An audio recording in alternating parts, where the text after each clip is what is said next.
It's the Telly Show. Welcome back to another episode. I know we've been gone for a while now. That's due to finals and other things. So yeah, every time I'm stopping over here. So that's due to final and other things. I want to say congrats to the class of 2020. Big up in the South. Period. Point blank. Oh, y'all did that. No matter what y'all went to school for, y'all did that. What else? And shout out to everybody birthday that's in May. You know, shout out to all the Geminis. And we have one in our house. Little sis, you know who you are. Yeah, so today we're doing another discussion. So let's jump right into it. Now, before we jump right in it, get some snack, get some soda. As always. Get some snacks. Y'all know the remedies. Don't mind me going like that because I'm checking if the camera recording. You done? Yeah. Okay, so the first question is, does fate exist? If so, do we have free will? Does fate exist? If so, do we have free will? Yeah, fate does exist. If you're, you could be religious or not religious, depends, but fate does exist. Like, stuff that you didn't see that was gonna happen, it happened because of fate. You had believed in it, like, yes, it's gonna happen. This year is my year. No, like, for example, if you say you're gonna get a car and then by the end of the year you get a car, that's fate. You had it and you just said it's gonna happen. So yes, does exist. Yeah, I do believe faith exists. Faith. Yeah, faith does exist. And if so, do we have free will? So do we have free will for faith? Yeah, because as long as you believe it, it's your faith. It's gonna happen. So yeah, faith does exist. Second question is, what does it mean to live a good life? What does it mean to live a good life? Most people would say being rich, being wealthy. Stop saying what most people say. What do you believe is a good life? Okay, what a good life is being comfortable in what you have and what you can afford, and just being happy. Yeah. Being happy. And being what is yourself. good life? Yeah, I agree with her. Good life is being comfortable. Good life is being happy. As long as you're happy and content with what's going on in your life, that's a good life. That's a good life. Anyway, where does your self-worth come from? Okay, she said, where does your self-worth come from? Your self-worth come from within you. Self-worth come from you being confident, you being proud of yourself, you being sure of yourself and sure of anything that you do. So self-worth come from within you. If you're sure about things, you know what I'm saying? That's where self-worth come from. Self-worth come from within you.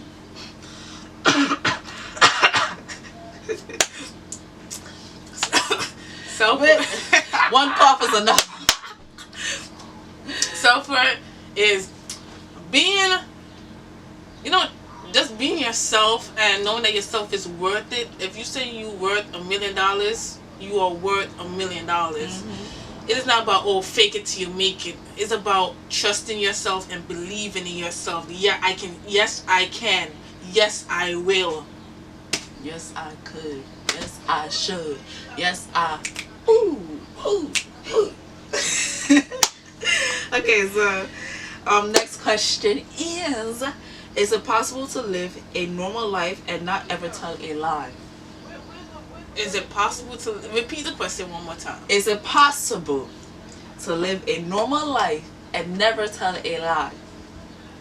No, it's not possible. I'm not Jesus. I am not Mary. I am not. Sorry, the camera cut due to somebody cutting the camera. So I'm gonna repeat the question. Is it possible to live a normal life and not ever tell a lie? No, it's not possible living a normal life without telling a lie. We are human beings. You must tell a lie at least once, twice, whatever. We are not Jesus. We're not Mary. We're not Allah, if I'm saying it right. We're not. What else God is out there? Whatever, y'all know the gods that's out there. We are not gods, so we are human. We going to tell lies, so it is not possible. Yeah. Is it possible to live a normal life and not tell a lie? Everybody tell a lie. I don't care who you are, you tell a lie. Even, and if you have kids, you have told lies to your kids. So if if you're watching this video and be like, damn, I never lied before, you just lied. Boom. Where do you find meaning in your life? Where do I find meaning in my life? Yes. Besides from going to church, waking up and seeing another day and pushing myself to say I can do what I want, and just waking up and knowing that I'm living to see another day. Where do I find meaning in my life? Having life, being around my family, and accomplishing my goals. Like, you know what I'm saying? That's where I find meaning within my life. Accomplishing my goals and being around my loved ones. Let me see. Next question. Don't mind me looking down, that's because I gotta read the questions. What do you attribute the biggest success in your life to, and how about your largest failures? So like, so what's the first part?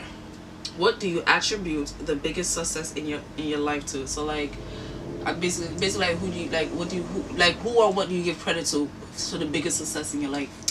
I do give it to my mom and my stepdad, but mostly to my stepdad. He is the one that when you say you can't do something, he push you like, go, do it. Like, you know, he's that motivator. He's that, you know how you have the two, the Satan and the devil? He's a God, and and my stepdad. You mean he's the angel? He's the angel, and when the devil and angels on your shoulder, yeah, but he's the angel. He's the two of them on my shoulder, but he's two angels and saying, ain't no devil on my side. There's a two angel, and one of them is saying, you know what, period, you do this, you do that, and you know, it's always them just going back and forth. So it's that motivation, and just knowing that I am who I am, and not to stray away from it. Yes. I give my success to myself. I give it my success to my sisters, God, because like one of my biggest accomplishment was graduating college. So, and like I gave that, like, y'all get what I mean. All right, and the second part of that question was, how about your largest failures? Oh, my largest what was one of my largest failures? One of my largest failure happened like in 2018. That's a story for another day, you know what I'm saying? Something happened, and you know, I overcame it. So that's not a failure if I overcame it. No. But if I had a failure, I would blame the devil. I don't know. My largest failure? Everybody's gonna don't come inside the room. Right. Everybody's, oh my God, everybody's gonna agree with me. Like I did only. Is, you know, when you live in a Caribbean home and not having no freedom, and you want to do whatever you want, that's one of it. I would say living with a Caribbean parents. It's the biggest failure. Yeah. You can't move in your own house when you want. You can't do anything when you want. It's just... Okay, that's it for that question. Okay. Next question. Is it better for a person to have Is it better for a person to have a broad knowledge base or a deep knowledge base? Broad is just wide, deep is just being... What's the difference? Because like a broad knowledge, like you have a broad idea of things. A deep base meaning like you go deep in it, like you know, like say you're a doctor.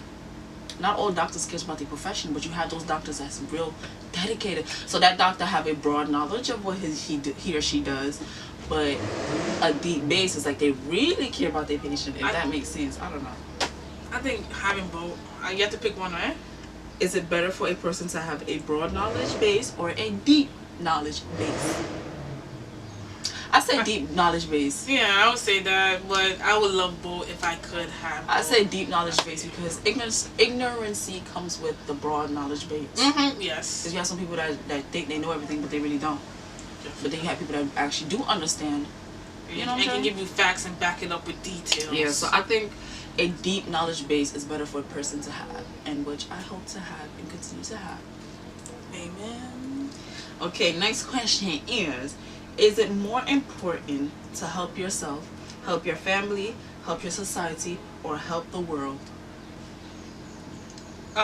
You helping yourself, your family, society is helping the world. So I would say helping myself, helping the society, and help our family, because I'm basically, when you say society, it can mean the world. You start from your neighborhood, start from in your house, and go outside, and then next thing you know, you have a billion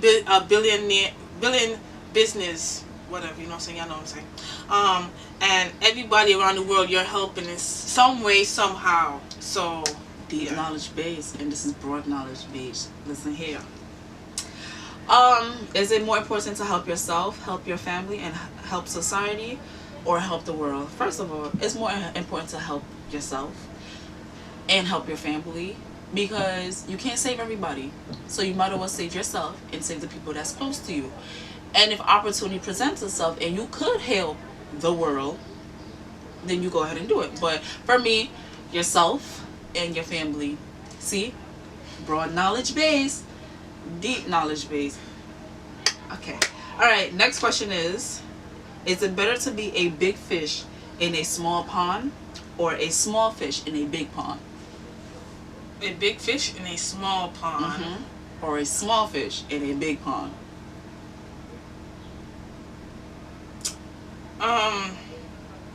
This is where deep and broad come back in. If I'm a big fish in a small pond, I'm going to get eaten first by a human being or an animal. If I'm a small fish in a big pond, I'm going to get eaten by a big fish in the pond. So at the end of the day, it's no win-win. So I don't think that's what it meant. That's your thoughts on it? Yeah. No matter what, I'm going to get eaten. Okay. Wow. Is it better to be it's better to be a small fish in a big pond, because small things make bigger changes, if y'all know what I mean. So I'd rather be a small fish in a big pond because I can make a great impact. And I don't want to be none. I think she's missing the point, but okay, let's move on. Last question. Is privacy a right? Is it a right? Yes, is privacy a right? Are you married or just in general? In general, in life, is privacy a right? It depends, because let's take it back to the Constitution. You have freedom of speech, freedom to bear arms, but yet still, that freedom of speech can get you locked up, and that arm, if you shoot somebody, you can go in prison. So, it's privacy. I'm trying to give you my answer. Yes, it is a right, but no, it is not a right. But what does that have to do with the Constitution? Because you have the privacy to bear an arm, you have the privacy, freedom of speech, but yet still you can get in trouble either way. I don't think that's what it meant, but okay, that's her thoughts on it. My thought is privacy a right? Yes and no. Yes, in the sense of, if you don't, alright, for all these celebrities and social media, social media influencer, athletes, rap, you know, you get what I'm saying? They don't have privacy in the sense of you made your life public, right? So privacy for you is not really a must, because now you have a fan base and those fans want to see your life. Your life entertains them, right? So that's a no. Yes, because everybody's entitled to their own privacy. And whatever you put out there is what people get. So if you're not willing to put your life or, you know, what happens to you out there, then you have your own privacy. So privacy is a right. Everybody have a right to privacy. But it depends on who you are in life. I don't know what she was talking about is with all that Constitution things. So I get what I mean. She don't get it. Okay, yeah. that's it for today for this episode. That's it for today for the That is today for the channel. See y'all next week.